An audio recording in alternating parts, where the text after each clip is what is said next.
এত রাতের বেলা কোথায় যাবি আবার খোকা? ও মা, তুমি কি বোঝো না, 2 দিন পরে আমার বিয়ে। তার জন্যই তো বলছি এত রাতের বেলা কোথাও যাস না। না না, ওই ঘটক কাকুর কাছে যাচ্ছি। বিয়ের জন্য কি কি লাগবে সেসব একটা লিস্ট বানাই নিয়ে কেনাকাটা করতে হবে না? আর 2-4 দিনই তো আছে। সেটা তো দিনের বেলাও করা যায়, এখনই করতে হবে তার কোনো মানে আছে? সারাদিন অফিস থাকার পরে কোথায় সময় পাই বলো? কেন, কালকে যে শনিবার রবিবার 2 দিন তো সময় আছে। তার জন্যই তো কালকে দিনের সময় নষ্ট করব না, এখনই ঘপাত করে যাইয়ে লিস্টটা বানাই ফেলি। আচ্ছা, দেখে শুনে যাস। ঠিক আছে মা, তুমি এমন কথা বলছো আমি যেন ছোট্ট বাচ্চা ছেলে। ওরে, বিয়ের সময় কত ভূত পেতনি ঘোরাঘুরি করে জানিস না? ওইসব আমি ভূত পেতনি মানি নে। যা যা, তাড়াতাড়ি গিয়ে তাড়াতাড়ি চলে আসবি, ততক্ষণে আমি ভাতটা নামাচ্ছি। হ্যাঁ আচ্ছা মা, বলছি একটু দেরি হলে পরে খাওয়া দাওয়া করে নিও। হ্যাঁ, আর আমার জন্য রেখে দিও, আমি এসে খেয়ে নেবো খানে। ঠিক আছে, তাড়াতাড়ি আসার চেষ্টা করিস। আচ্ছা মা। আসল কথা হচ্ছে, আমার মধুর কথা মনে পড়ছে। আজকে মধুর সাথে দেখা করবো রাত্রি, তাও সারপ্রাইজ ভাবে। বুড়োরে টুপি টাপা দিয়ে নিয়ে যেতে হবে।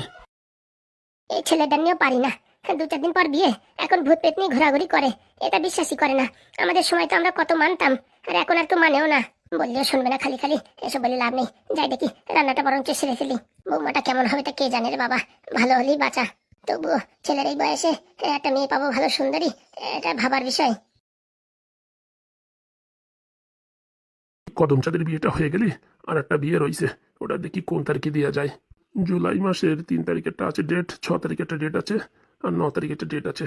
কোনটা ওদের খাটে সেটা যাই বলতে হবে। ঘটক মশাই, অসময় আবার মালটা কিসের জন্য আসলো? ভিতরে আছেন নাকি? আছি, আসো ভিতরে। কি হয়েছে, কি হয়েছে বলো? বলছি গো বলছি, আসতে তো দাও, দূরের থেকে বলা যায়। কি হয়েছে? বলছি কি ঘটক মশাই, বিয়ে তো 2-3 দিন পরে, তা কেনাকাটা কি কি করতে হবে সে বিষয়ে একটু আলোচনা করলে হতো না? ওইসব দোকানে যাই বললি পরে সবকিছু বের করে দেবে, আলোচনা করার কিচ্ছুর দরকার নেই। বলছি না, আমার সেরকম কেনাকাটার সেরকম ব্যাপার না তো। ওই আমার মানে হবু বউ মধুর জন্য কি কি কিনবো সেইগুলো ভাবছিলাম। বলছি পয়সা কি পকেটে বেশি হয়ে গেছে? না কেন? তাহলে ওদের বাড়ি কেনাকাটা ওরা করবে, তোর বাড়ির কেনাকাটা তুই করবি, তারপর ওদের জন্য আবার ভাবার দরকার কি? না মানে আমার বউর জন্য কিরকম একটা শাড়ি টাড়ি কিনবো, কি একটা নেকলেস টেকলেস কিনবো, সেই সব ভাবতে হবে না? সে তোর ইচ্ছা মতন কিনিস কিনে, দরকার আমার নিয়ে যাস কিনে। বলছিলাম কি, এখন যদি একটু মধ্যদের বাড়ি যাওয়া যেত তাহলে কথাবার্তা সেরে ফেলতে ভালো হতো না? এখন এই রাত্রিবেলা কিসের জন্য যেতে হবে? সকালে গেলে হবে না? আর সকালে আমার এমনিতে কাজ আছে, যেতেই হবে। ওই এক কাজে 2 কাজ হবে না। বলছি কি, এখনই চলেন না? আরে তোর মাথা কি মানে ব্রেন শর্ট হয়ে গেছে নাকি? এখন চলেন না? সারাদিন আমি এদিক ওদিকে দৌড়দৌড়ি করে আইছি, এখন আবার চলেন না বলছিস? বলছি কি, এটা বাংলার পয়সা দেবারই, সে কথা আগে বলবি তো। চল তাহলে চল। তো হঠাৎ করে মধুর কি দেখতে ইচ্ছা করছে নাকি? একদম ঠিক কথা বলিছ।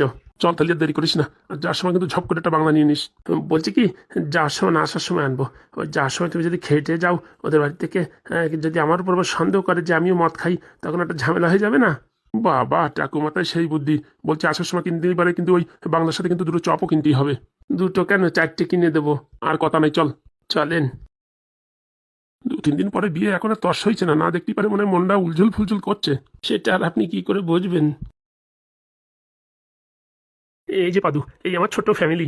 এই যে আমার বউ, আর ওই যে আমার একমাত্র মেয়ে বিনা। পড়াশোনায় খুব ভালো, পড়াশোনা ছাড়া কিচ্ছু বোঝে না, ভীষণ মেধাবী। আচ্ছা, ভালো খুব। বলছি বাবা, তোমার কোনো টেনশন নেই, তুমি যতদিন চাও ততদিন এখানে থাকতে পারো। আমাদের উপর একটা রুম আছে ছাদের পরে, সেখানে তুমি থাকতে পারো, কোনো সমস্যা নেই। না না, আমি বেশি দিন থাকবো না, 2-4 দিন, ভারী জ্বর হলে 1 সপ্তাহ। আরে পাদু, তুমি টেনশন করো না, মনে করো এটা তোমার নিজের বাড়ি। না না স্যার, সে নিয়ে কোনো সমস্যা নেই।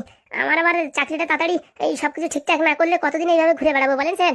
ঠিক হয়ে যাবে, ঠিক হয়ে যাবে। আজকেই আমি তোমার জন্য একটা ওই লেটার জমা দিয়েছি। হ্যাঁ স্যার, আমিও 2-3টে মেল করেছি হেড অফিসে। ঠিক হয়ে যাবে, কোনো সমস্যা নেই পাদু। আচ্ছা, তাহলে আমি এখন একটু গিয়ে রেস্ট করি। আচ্ছা, ওই যে দেখো সিঁড়ি আছে তো, ওই সিঁড়ি দিয়ে উঠে চলে যাও, উপরের রুম খোলা আছে দেখো।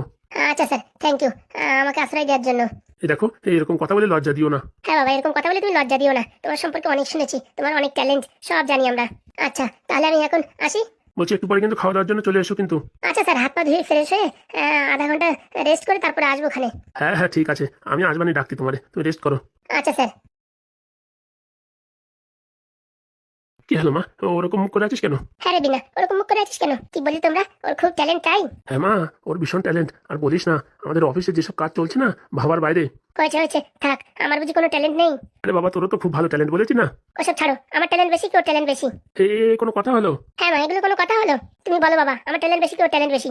দেখো, তুমি এখনো পড়াশোনা করছো, আর ও পড়াশোনা পেরিয়ে একদম এখন চাকরি করছে, বুঝতে পেরেছো? তোর সঙ্গে তুলনা করলে হবে? তুমি পড়াশোনা করো, ভালো করে পড়াশোনা করো, তোমারও ভালো ট্যালেন্ট হবে। দেখে তো বেশি মনে হয় না বয়স বেশি? আরে বাবা, পাদুর কথা যত বলবো ততই কম। একবারে মাধ্যমিক পরীক্ষা দিয়েছে, 12 পরীক্ষা দিয়েছে। এটা কি করে হয়? হয় গো হয়, ও যারা ভালো ছাত্র তারা সব দিতে পারে। দুটো পরীক্ষা একসাথে দেওয়া যায়? আরে বাবা, ওর ট্যালেন্ট দেখে ওই সরকারের থেকে ওর একসাথে পরীক্ষা দিয়েছে। তারপরে এই যে আমাদের অফিসের জন্য 2-4টে ফর্ম ছেড়েছিল, সেই ফর্মে ফিল আপ করে পরীক্ষা দিয়ে 1 নম্বর টপে র্যাঙ্ক করেছে। হ্যাঁ, তোমাদের অফিসে যে কাজ হয় সে আমার জানা, ও আমি দিলে আমিও টপ করবো। হ্যাঁ মা, হ্যাঁ, ওই সব মন খারাপ করিস না, তুই ভালো করে পড়াশোনা কর। ভালো করে পড়াশোনা তো করি, আজ পর্যন্ত অ্যান্ড্রয়েড মোবাইলও ইউজ করি না, কিপ্যাড মোবাইল ইউজ করি, শুধুমাত্র পড়াশোনার দিকে ফোকাস থাকবে তার জন্য। হ্যাঁ মা, সে বিষয়ে তো আমরা কিছুই বলছি না, তোকে তো বলছি তুই খুব ভালো মেয়ে, খুব সুন্দর পড়াশোনা করিস, আর প্রত্যেক ক্লাসে ফার্স্ট হোস। তাহলে বাবা কেন বললো যে ওর ট্যালেন্ট বেশি? আরে বাবা, তোরে আমি কি করে বোঝাবো মা? থাক থাক, ওইসব এখন আলোচনা করার দরকার নেই। হাত পা ধুয়ে কটা কিছু খেয়ে বই পড়তে বস। আর বলছি তুমি ওকে আমাদের বাড়ি থাকতে দিয়েছো কেন? আরে বাবা, ওর চাকরি নিয়ে একটা সমস্যা হয়ে গেছে। ওই কে যেন ওর নামে একটা অ্যাপ্লিকেশন দিয়েছে, তার জন্য ওর চাকরিটা হোল্ডে হয়ে গেছে। 2-4 দিন থাকবে, ক্লিয়ার হয়ে গেলেই চলে যাবে।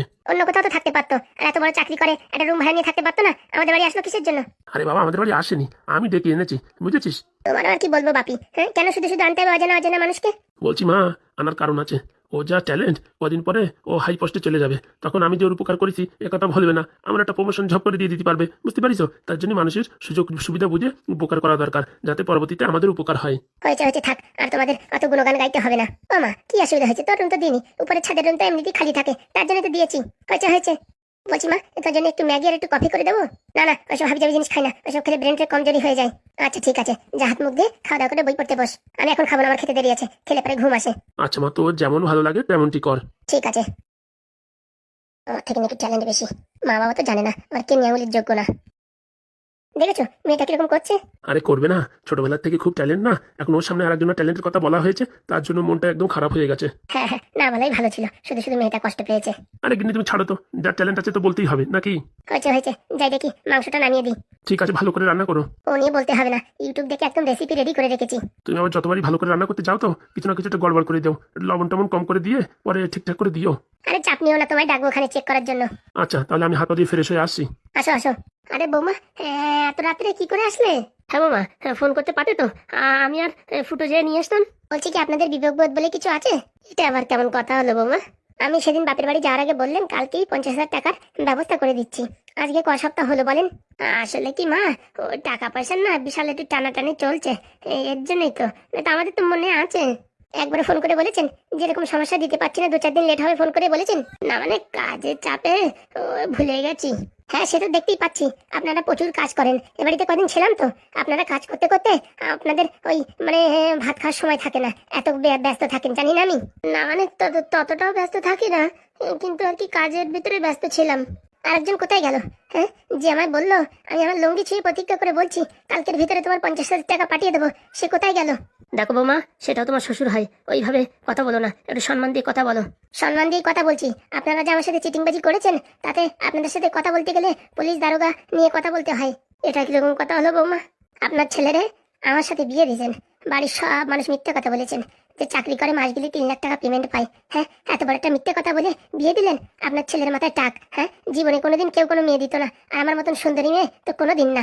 চাকরির কথা শুনে আমিও রাজি হয়ে গেছি, আমার দাদুও রাজি হয়ে গেছে, এইভাবে ঠকালে নয়, আমি আপনাদের নামে কেস করতে পারি জানেন? দেখো মা, কোথাও তোমার একটা ভুল হচ্ছে। পাদু চাকরি করে এবং মাস গেল 3 লাখ টাকা বেতন, কিন্তু ওই চাকরিতে একটু অসুবিধা হয়ে গেছে, কোথায় কি একটা ঝামেলা হয়েছে, তার জন্য এখন চাকরিটা পেন্ডিং এ আছে আর পেমেন্টগুলো পেন্ডিং এ আছে। ওইসব বোঝাবেন না আমারে, ঠিক আছে? আমি যথেষ্ট বুঝি। দেখো মা, তুমি কিন্তু একটু অতিরিক্তই বলছো। কোনো অতিরিক্ত বলছি না, আমি ঠিকই বলছি, ভালোভাবে বলতে এসেছি। বাস তোমরা যদি আমার কথা মতন টাকাগুলো দাও তো ভালো, না হলে কিন্তু আমি পুলিশ স্টেশনে কেস করতে বাধ্য হব। এটা কোনো কথা হলো? ওই যে আরেকজন এসেছে। এই ঢাবনা, তুই এখন আসতে গেলে কেন? ঘরে থাকতে পারতি না? দেখো বৌমা, শব্দ সামার, আমার জন্য হাগুদারে ফুটুদারে বেশি কথা বলো না। অত শত জানি না, আমার টাকার দরকার, দেবা কিনা সেটা বলো, না আমি পুলিশ স্টেশনে যাবো। বলছি বৌমা, আমাদের কদিন সময় দাও, আমরা যেখান থেকে পারি তোমার টাকা আমরা জোগাড় করে দিচ্ছি। কদিনের সময় বলো? মাসখানেক সময় দাও। পরশুদিন আমার বান্ধবীর বিয়ে, সেখানে একটা উপহার দিতে হবে, আমার কাছে এখন কিচ্ছু নেই টাকা পয়সা। বলছি সেরকম হাত খরচার জন্য এখন আমরা 2-4-5 হাজার টাকা জোগাড় করে দিচ্ছি। মা তুমি এরকম রাগারাগি করো না। শোনো, তোমার ছেলেরে বলে দিও আমি তোমার ছেলের সংসার করবো না, আমাদের ডিভোর্স হয়ে যাবে। আমাদের ডিভোর্সের জন্য আমার 3,50,000 টাকা লাগবে। কি কথা বলছো? তুমি আমার ছেলের সংসার করবে না? দেখো বৌমা, এত উত্তেজিত হয়েও না। তুমি যেসব কথা বলছো তোমার দাদু কি জানে? এর ভিতরে আমার দাদুকে টেনে আনার কোনো দরকার নেই। আমার সংসার আমি বুঝবো, সংসার করতে হয় কি না করতে হয়। আর আপনার ছেলে কোনো সময় ফোন করে আমার একটু খবরাখবরও রাখে না। এই যে 1 সপ্তাহের উপরে হয়ে গেল, একবারও ফোন করে না। সকালে একটা মেসেজ পাঠিয়ে দেয় গুড মর্নিং বলে, আর রাতে একটা গুড নাইট বলে পাঠিয়ে দেয়, বাস। আর কোনো কথাবার্তা কিচ্ছু নেই। পাদু তো আমার বলছিল বৌমার কাছে ফোন করেছিলাম, বৌমার ফোন ব্যস্ত। আরে বাবা, একবার ব্যস্ত হলে কি আর ফোন করা যায় না নাকি? দেখো মা, ও ওখানে অনেক টেনশনে আছে চাকরি নিয়ে। কোথায় কি ফর্ম টর্ম জমা দিতে হবে, কোথায় কোন অফিসারের সাথে দেখা করতে হবে, সময় পায় না। আমরা তো ভাবছি বেচারা খাচ্ছে কিনা সময় মতো, তার নেই ঠিক। আর তুমি এরকম কথা বলছো? ও সব নাটক। তোমার ছেলে কোনো চাকরি ফাকরি কিচ্ছু করে না। আমার এই ভুল বোঝানোর জন্য এরকম কাজ তোমরা করছো। হ্যাঁ, কলে বলে কোনো মতে যদি আমার একটা সন্তান হয়ে যেত তাহলে আর আমি ছেড়ে যেতে পারতাম না। তোমাদের প্ল্যান কম নাকি? ও বৌমা, এই কি কথা বলছো? ঠিকই বলছি, টিভি সিরিয়াল শুধু আপনারা দেখেন না, আমরাও দেখি, ঠিক আছে? কি কথা বলছো তুমি? আপনার ছেলের সাথে আজকে রাত্রি কথা বলেন, আমি কালকে সকালবেলা আবার আসবো। তো বলছি, সে নয় কথা বললাম, হ্যাঁ এত রাত্রি কোথায় যাবা? যেখানে যাই যাই, আপনাদের এখানে থাকবো না, বুঝতে পেরেছেন? তারপর খাওয়ার সাথে কি মিশিয়ে দিয়ে আমাকে পৃথিবী ছাড়া করে দেবেন সে আমার জানা আছে। এতটা খারাপ আমরা? মিথ্যে কথা বলে যারা বিয়ে দিতে পারে তারা এখন সমস্যায় পড়লে পারে পৃথিবী থেকে সরিয়ে দিতেও জানে। দেখো বৌমা, একটু বেশি বেশি বলছো। আপনি একদম কথা বলবেন না। সেদিন আপনার লুঙ্গি ছুঁয়ে প্রতিজ্ঞা করেছেন যে সকালের ভিতরে টাকা দেবেন। হ্যাঁ, কথা দিয়ে রাখতে পারেন না? লজ্জা করে না মুখ দেখাতে? বলছি বৌমা, ভুল হয়ে গেছে, তার জন্য তো নত স্বীকার করছি, কিন্তু তাই বলে তুমি যা ইচ্ছে তাই বলবা? ঠিকই বলেছি, কালকে সকালে আবার আসবো। তার ভিতরে টাকা পয়সা সব রেডি করে রাখবেন, নাহলে কিন্তু কোর্ট কাচারি হবে বলে দিচ্ছি। এখনো পাদুর সাথে কিছু কথা বলতে পারলাম না, আর তুমি টাকা চাইছো মানে বুঝলাম না। বলছি টাকা নিয়ে কি করবা? আমি কি করি কি না করি অত কৈফিয়ত আমি দিতে পারবো না। বলছি কি আবার বিয়ে থা করার ইচ্ছা নাকি? করতেই পারি, আমার ইচ্ছা। এইভাবে কি সারা জীবন আপনার ছেলের পথে বসে থাকবো নাকি? হ্যাঁ, মিথ্যে কথা বলে জোর চোর। মুখ সামনে কথা বলো বৌমা। হ্যাঁ, মুখে যা আসছে তাই বলে যাচ্ছ, তখন থেকে কিচ্ছু বলছি না বলে পেয়ে নিয়েছো নাকি? কি বলবেন কি বলবেন? চেঁচামেচি করে লোকজন ডাকবো, তারপরে সবার সামনে চেঁচিমেচে বলবো? মান সম্মান বাঁচাতে চাইলে চুপচাপ থাকেন। আর যা বলছি সকালের ভিতরে কথাবার্তা বলে আমার টাকা রেডি করেন। 3,50,000 টাকা মনে থাকে জানো? হ্যাঁ, এত রাতে একা একা কোথায় যাওয়া? যেখানে যাই যাই। একা আসেনি, সঙ্গে আর কেউ আসছে। হাগুদা, বৌমার কথাবার্তা শুনিছো? কথাবার্তা পরে, আগে বাইরে যাই দেখতো কার সঙ্গে আইছে। হ্যাঁ হ্যাঁ, আচ্ছা দেখছি। আমার তো মনে হয় এর অন্যরকম প্ল্যান করছে। পাদুর নামে এসব কথা বলতে পারে? এই ছেলের মতন ছেলে হয়, একদম সোনার মতন খাঁটি সোনা। তুই কথা বলিস না ফুটো, আমি তোরে যা বলছি তাই কর। যাই দেখ কার সঙ্গে আসছে। হ্যাঁ আচ্ছা দেখছি। দেখে তো মনে হয়েছিল ভালো ভদ্র ঘরের মেয়ে, এখন যা দেখছি পুরো কালকে উঠে। বলছি তোর বউ কোথায় গেছে ঢাবনা? ওই তো মাছ কেটে ধুচ্ছিল। বলছি এসব ব্যাপারে বৌমার সাথে কিছু আলোচনা করিস না। না না, মাথা খারাপ নাকি? সেদিন ফালতু ফালতু তুই বলতে গেছিলি টাকা দেবো। কে জানে বৌমা এরকম ভয়ঙ্কর রূপ দেখাবে। দেখি পাদুর সাথে কথা বলতে হবে। পাদু কি বলে? মেয়ের সংসার করার ইচ্ছা নেই, কথাবার্তা শুনে যা মনে হচ্ছে। শুধু শুধু এইভাবে ছোটখাটো করার জন্য হাগুদার সংসারটা ভেঙে গেলে কিন্তু সব শেষ হয়ে যাবে। আমার মনে হয় 50,000 টাকা আমরা যেখান থেকে পারি সেখান থেকে গুছিয়ে দিয়ে দেওয়া ভালো। আরে 50,000 টাকার গায়ে ভার নাই নাকি? হ্যাঁ, এখন টাকা পয়সার কি দাম দেখেছিস? তবুও এইসব কথাবার্তা চেঁচামেচি করে বাইরে বললে লোকজন কি খারাপ ভাববে বলো? যে যা ভাবে ভাবুক, আগে তো টাকা পয়সা দেওয়া যাবে না। পাদুর সাথে আগে কথা বলে নিতে হবে, নেদনের সাথে কথা বলে নিতে হবে। ঠিক বলেছ। নেদন কোথায় গেছে? ওই তো কোন বাড়ি কি একটা ঝামেলা হয়েছে, সেখানে একটু ঝামেলা মেটাতে গেছে। আসলে পাঠাস তোমার কাছে? হ্যাঁ আচ্ছা। হাগুদা কাম সারিছে। কি হয়েছে? দুটো ছেলের সাথে আইছে। ছেলে মানে? একটার মাথায় সাদা কটকটে চুল, আর একটা হচ্ছে মুখ পোড়া কালো, পুরো একদম কচু পোড়ার মতন। আচ্ছা দেখছি। বলছি পাদুর কাছে একটু ফোন ধরাতো। হ্যাঁ আমিও তাই বলছিলাম, হ্যাঁ পাদুর সাথে ব্যাপারে কথা বলতে হবে। লাগা ফোন লাগা। লা লা লা লা লা লা লা লা লা লা। আপনি যে নাম্বারে ফোন করছেন সেটি এখন ব্যস্ত আছে, অনুগ্রহ করে কিছু সময় পরে আবার চেষ্টা করুন। উঠাইছে? না না, ফোন উঠাচ্ছে না। তাহলে এখন করিস না, ও বোধহয় কাজে ব্যস্ত আছে। ও ফোন দেখেছে তো, করবে এখানে। বলছি হাগুদা, বৌমার এত সাহস, মুখের উপরে এরকম কথা বললো, আর কোথাকার কোন ছেলে পেলে নিয়ে এসে, দেখে তো মনে হচ্ছে গুন্ডার মতন।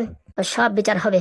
বলছি এই বুড়োটার দ্বারা ফোন করলে হয়? আগে তো কিচ্ছু করার দরকার নেই, পাদু কি বলে সেই হিসাবে কাজ করতে হবে, বুঝতে পারছিস? তুই আমি মাতুবরি করতে গেলি, হিতিতে বিপরীত হয়ে গেলি, তখন আমাদের বেশি কথা বলবে। তা ঠিক বলেছ, আগে পাদুর সাথে কথা হোক, তারপরে পাদু কি বলে সেই হিসেবে কাজ করতে হবে। আর ভাল লাগে না ঝামেলাতে, যন্ত্রণা। বলছি ঢেবনা নেদন কোথায় গেছে?